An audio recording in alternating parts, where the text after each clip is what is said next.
a sign for the times. On the Mostert's dairy farm, the threat of foot and mouth disease wiping out generations of work is very real.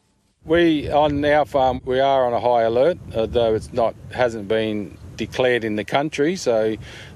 But this is the time to prepare. What would happen here?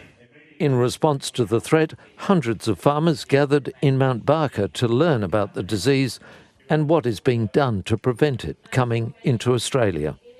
The sentiment among farmers here at this meeting is that border controls could be tougher on returning travellers from Indonesia.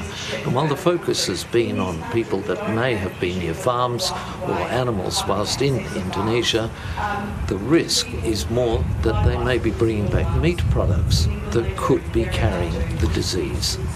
We've spoken to people that have come back from Bali recently, and there have been people in front of them that had meat products in their luggage, and the bulk of the 700 passengers that arrived at the time the person was talking to me about just walked straight through, no questions at all.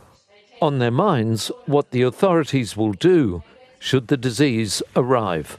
If it arrives in Australia, the first thing that happens is there is a livestock lockdown. So you can't move livestock. Now, depending on where that happens, that will be somewhere between a lockdown of somewhere between 1 and 3 days.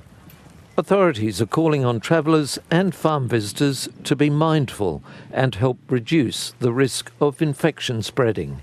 If you're a city dweller and you're going to visit your country cousins, you just need to be aware that, at least in this little time, it's perhaps not as simple as it always has been.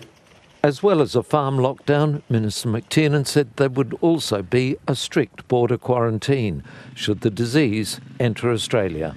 Mark Bennett, ABC News, Mt Barker.